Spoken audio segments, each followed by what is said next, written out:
भारत में जब से हमारे आर्मी ने युवाओं के लिए अग्निपथ योजना की घोषणा की है, तभी से विपक्ष इसका जबरदस्त विरोध कर रहा है।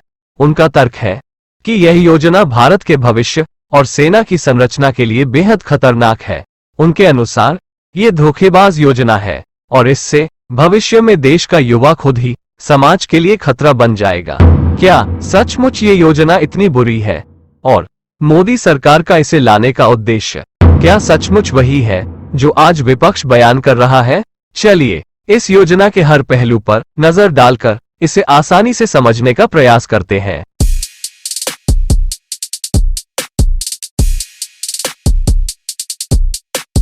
सबसे पहले ये सवाल, क्या अग्निपथ योजना घोर निंदनीय है? क्या इससे सेना का ही नुकसान होगा और क्या इसे तुरंत बंद कर देना चाहिए? अग्निपथ योजना का मुख्य उद्देश्य यह है कि हमारे युवा भारतीय सेना और उसकी सेवाओं को ठीक से समझे और इस योजना की 4 साल की अवधि में जवानों द्वारा प्राप्त किए अवलोकन के पश्चात अगर उनको लगता है कि उनको आगे भी लंबे समय तक भारतीय सेना में सेवाएं देनी है, तब वे मुख्य सैनिक भर्ती प्रक्रिया में शामिल हो सकते हैं। अग्निपथ योजना के तहत सैनिकों को 4 साल के शॉर्ट टर्म कॉन्ट्रैक्ट पर भर्ती किया जाएगा। भर्ती होने वाले युवाओं को पूर्ण सैन्य ट्रेनिंग दी जाएगी और फिर उन्हें देश में अलग अलग क्षेत्रों में तैनात किया जाएगा। ये प्रक्रिया भारत में स्थायी सैनिकों की नियुक्ति करने की मौजूदा प्रथा को खत्म कर देगी। इसे सेना भर्ती की योजना में एक बड़े बदलाव की शुरुआत के रूप में देखा जाएगा। 14 जून 2022 से भारतीय सेना की तीनों शाखाएं यानी थल सेना, नौसेना और वायु सेना में बड़ी संख्या में युवाओं की भर्ती होगी। इस योजना के अंतर्गत 17.5 से 21 साल तक के युवाओं की 4 साल के लिए नियुक्ति की जाएगी। आवेदन करने वाले युवा कम से कम 50% नंबरों के साथ 12वीं पास होने चाहिए। इस योजना में हर साल कम से कम 46,000 युवाओं की भर्ती की जाएगी और ये युवा सैनिक अग्निवीर कहलाए जाएंगे। अग्निवीर 4 साल तक सैनिकों के रूप में काम कर सकेंगे। 4 वर्षों के बाद इनमें से 25% सर्वोत्तम अग्निवीरों का चयन करके नियमित सैन्य सेवा में शामिल किया जाएगा और शेष 75% अग्निवीरों को सेवानिवृत्त किया जाएगा। इन अग्निवीरों को अपना 4 साल का कार्यकाल पूरा करना ही होगा। वो इससे पहले फोर्स नहीं छोड़ सकेंगे। ऐसा करने के लिए उन्हें उच्च अधिकारी से सहमति लेनी होगी। अग्निवीर सभी सैन्य सम्मान और पुरस्कार के हकदार होंगे। इन्हें साल में 30 छुट्टियां भी दी जाएंगी। इसके अलावा बीमार पड़ने पर डॉक्टर की सलाह पर उन्हें सिक लीव दी जाएगी। भविष्य में सशस्त्र बलों के पास स्पेशल वर्क के लिए स्पेशलिस्ट युवाओं को सैन्य रूप में भर्ती करने का भी ऑप्शन होगा। इसके तहत सेना के तीनों अंगों में भर्ती की जाएगी, जिसका जबरदस्त लाभ सभी सेनाओं को होगा। आप ही बताइए, क्या ये निंदनीय है? जबकि असल में यह नए युग की अत्याधुनिक सेना के निर्मित की नींव डालना है। असल में ये भारतीय सेना की tour of duty entry scheme है। सशस्त्र बलों ने 2 साल पहले इस टूर ऑफ ड्यूटी योजना पर चर्चा शुरू की थी। भला इसे बंद करने का तो फिर सवाल ही पैदा नहीं होता है। मगर जिन अग्निवीरों को 4 साल बाद सेना से निवृत्त कर दिया जाएगा, तो क्या इससे उन युवाओं के पास कमाई का जरिया एकदम से खत्म हो जाएगा और क्या वे बेरोजगार हो जाएंगे? इस तरह के आरोप बड़े पैमाने पर लगाए जा रहे हैं। अग्निवीर योजना की प्रवेश प्रक्रिया में शामिल होने वाले युवा पहले दिन से ही जानते हैं कि वे 4 साल के कॉन्ट्रैक्ट के लिए अर्जी दे रहे हैं। उनको पहले ही इस योजना की पूर्ण जानकारी होती है, इसलिए वे इसके लिए मानसिक रूप से तैयार रहते हैं। इस योजना की प्रवेश प्रक्रिया में सिर्फ वे युवा ही अर्जी दे रहे हैं जिनको सैन्य सेवाओं में शामिल होने का जुनून है। अग्निवीर योजना के अंतर्गत चुने गए युवाओं को पहले 6 महीने तक जरूरी और कठोर ट्रेनिंग दी जाएगी। इसके बाद 3.5 साल तक सेना में अग्निवीर सैनिक के रूप में सर्विस देनी होगी। फिर जब 4 साल के पश्चात वे अग्निवीर पद से मुक्त होंगे, तब उन्हें ब्याज सहित पीडीएफ की एकमुश्त रकम दी जाएगी। पीडीएफ के तहत तकरीबन 11,71,000 रुपये की रकम मिलेगी और इस रकम पर कोई भी टैक्स नहीं लगेगा। अगर ये युवा समझदारी से अपनी 4 साल की सैलरी से बचत करेंगे, तो उनके पास पीडीएफ की रकम के साथ साथ एक अन्य ऐसी रकम भी तैयार होगी जो उनके भविष्य के रोजगार के लिए योग्य अवसर प्रदान करेगी। वे उस रकम का सदुपयोग करके अपने लिए बेहतरीन आमदनी का जरिया निर्माण कर सकते हैं। क्या आप अग्निवीरों को मिलने वाली मासिक आय और पीडीएफ की रकम और बचत के गणित को बता सकते हैं? अब आप ध्यान से सुनिए। पहले साल में अग्निवीरों को 30,000 रुपये मासिक सैलरी मिलेगी। इसमें से 21,000 रुपये उनके सैलरी अकाउंट में जमा होंगे और बचे 9,000 रुपये पीडीएफ अकाउंट के लिए काटे जाएंगे। इस पीडीएफ अकाउंट में सरकार की तरफ से भी समान रकम जमा की जाएगी। फिर दूसरे साल मासिक सैलरी बढ़कर 33,000 रुपये हो जाएगी, जिसमें से 23,100 उनके सैलरी अकाउंट में जमा होंगे और 9,900 रुपये पीडीएफ अकाउंट के लिए काटे जाएंगे। इसमें सरकार की तरफ से भी समान रकम जमा की जाएगी। तीसरे साल यह आंकड़ा बढ़ते हुए मासिक सैलरी बढ़कर 36,500 रुपये हो जाएगी, जिसमें से 25,580 उनके सैलरी अकाउंट में जमा होंगे और 10,920 रुपये पीडीएफ अकाउंट के लिए काटे जाएंगे। इसमें सरकार की तरफ से भी समान रकम जमा की जाएगी। चौथे और अंतिम साल में मासिक सैलरी बढ़कर 40,000 रुपये हो जाएगी, जिसमें से 28,000 उनके सैलरी अकाउंट में जमा होंगे और 12,000 रुपये पीडीएफ अकाउंट के लिए काटे जाएंगे। इसमें सरकार की तरफ से भी समान रकम जमा की जाएगी।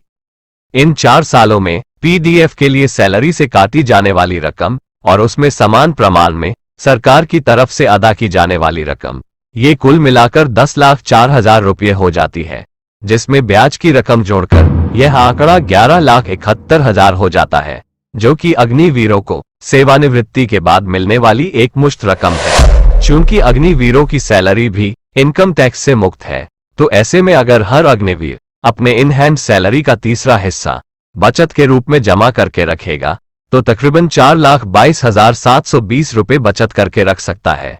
अगर वो सैलरी का आधा हिस्सा सेविंग करता है, तो वो 5,86,080 रुपये तक की बचत कर सकता है। चूंकि अग्निवीरों के रहने, खाने और प्रवास जैसे अन्य खर्चों का इंतजाम सेना ही करती है, तो ऐसे में वे और अधिक रकम की बचत कर सकते हैं। यानी एक समझदार अग्निवीर बड़े आसानी से 4 साल बाद अपने पद से मुक्त होने तक पीडीएफ की रकम जोड़कर 16 से 18 लाख की रकम का इंतजाम करके रख सकते हैं। इसी के साथ में अग्निवीर को बैंक ऋण सुविधा भी दी जाएगी। हर अग्निवीर को 48 लाख रुपये का बीमा कवर मिलेगा। अगर ड्यूटी के दौरान अग्निवीर का निधन हो जाता है, तो उसके परिवार को 48 लाख रुपये बीमा की रकम मिलेगी। इसके अलावा अतिरिक्त 44 लाख रुपए व उनके बचे कार्यकाल का वेतन और पीडीएफ की रकम भी सुपुर्द की जाएगी। अब आप समझ सकते हैं, किसी भी रूप से अग्निवीर योजना के तहत जुड़ने वाला युवा या उसका परिवार आर्थिक रूप से कतई कमजोर नहीं रह पाएगा और उचित धन संचय करके अपने सेवानिवृत्ति के बाद भी अपनी आमदनी शुरू करने का इंतजाम कर पाएगा। सेवानिवृत्त होने वाले अग्निवीर कुछ समय पश्चात क्या समाज के लिए खतरा बन जाएंगे और क्या वे अन्य काम करने के लिए पूर्ण रूप से नाकारा बन जाएंगे और फिर निराश होकर अपराध के रास्ते पर चलने लगेंगे? विपक्षी दल ऐसी ही धारणाएं समाज में फैला रहे हैं। ये सब बकवास बातें हैं। देखिए, सेवानिवृत्ति के बाद 25% उत्तम स्तर के अग्निवीरों को मुख्य सेना में शामिल होने का अवसर प्राप्त होगा। वे चाहे तो इसका लाभ ले सकते हैं। अब बचे 75% अग्निवीरों की बात, तो उनके पास अपनी की हुई बचत और पीडीएफ के फंड से खुद का नया रोजगार शुरू करने का अवसर मौजूद रहेगा, अथवा वे फिर से मुख्य सैनिक बनने के लिए सेना भर्ती प्रक्रिया में आवेदन कर सकते हैं। फिलहाल सेवानिवृत्त अग्निवीरों के लिए सीएपीएफ और असम राइफल्स के भर्ती में 10% आरक्षण करने का फैसला किया गया है और जैसे जैसे इस योजना को कार्यान्वित किया जाएगा, अन्य अनेक अवसर सेना द्वारा ही निर्माण किए जाएंगे। क्योंकि हमारी सेना के लिए नए युवाओं को सैन्य ट्रेनिंग देकर परिपक्व सैनिक बनाने से बेहतर तो सेवानिवृत्त अग्निवीरों को प्राधान्य देना ही आसान बन जाएगा। साथ में जिन युवाओं के रिज्यूम में अग्निवीर होने की बात मौजूद होगी, उनके लिए भारत में ही असंख्य मौके उपलब्ध हो जाएंगे।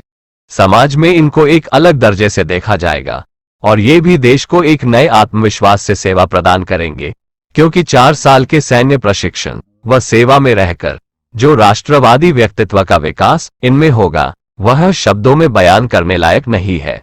आप इजराइल के युवाओं को उदाहरण के तौर पर देख सकते हैं।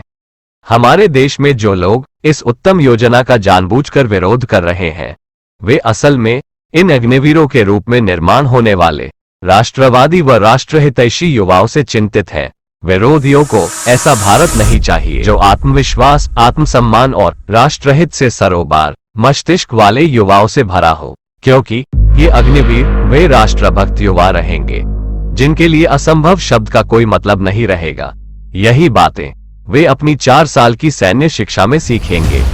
अग्निवीरों की इसी खासियत की वजह से भविष्य में निर्माण होने वाला समाज भ्रष्टाचारी कार्यप्रणाली पर चलने वालों और देश विरोधी गतिविधियों में शामिल लोगों के लिए सबसे बड़ा खतरा बनने वाला है। इसीलिए वे अग्निवीर योजना को लेकर अनाप शनाप तर्क देते हैं और वे चाहते भी हैं कि यह योजना जल्द से जल्द खत्म हो जाए, मगर हमारे देश के देशहितैषी लोग इसे अच्छे से समझते हैं। क्या अग्निवीर योजना असल में युवाओं के जीवन को मौत के कुएं में डालने का काम है?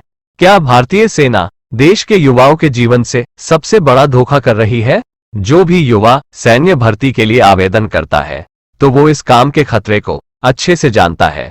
उसके दिल में जब देश के रक्षा के लिए कुछ करने का जज्बा होता है तभी वो सेना का अंग बनना चाहता है। इसी भावना को तो देश प्रेम और त्याग कहते हैं। और दूसरी बात यह है कि हमारी भारतीय सेना अपने सैनिक की सलामती के लिए कठोर से कठोर निर्णय लेने से भी पीछे नहीं हटती है। उसके लिए हर सैनिक अनमोल रत्न की तरह है।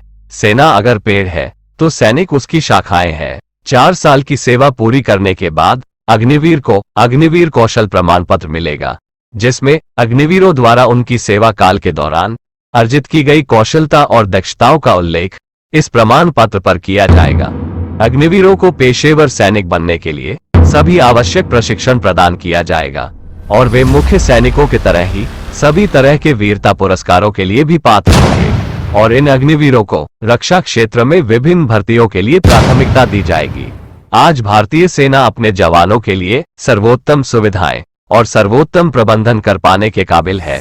हमारी सेनाएं अपने सैनिकों के साथ कोई भी अनैतिकता नहीं कर रही है और विरोधियों का ये कहना कि सेना युवाओं के जीवन को दांव पर लगा रही है तो ये सिर्फ सेना के प्रति नकारात्मकता रखने वाला ही बोल सकता है। देश के लोग अब ऐसे देशहित विरोधियों को पहचानने लगे हैं। असल में हमारी सेना एक ऐसी पीढ़ी का निर्माण करना चाहती है जो जरूरत पड़ने पर देश में आम लोगों के बीच रहते हुए भी देश की रक्षा के लिए सदैव चौकस निगाहों से निगहबानी कर पाए। ये संरचना भारत की युवा शक्ति को जबरदस्त रूप से मजबूत बना देगी। Check the mic and make sure it sound right, boys.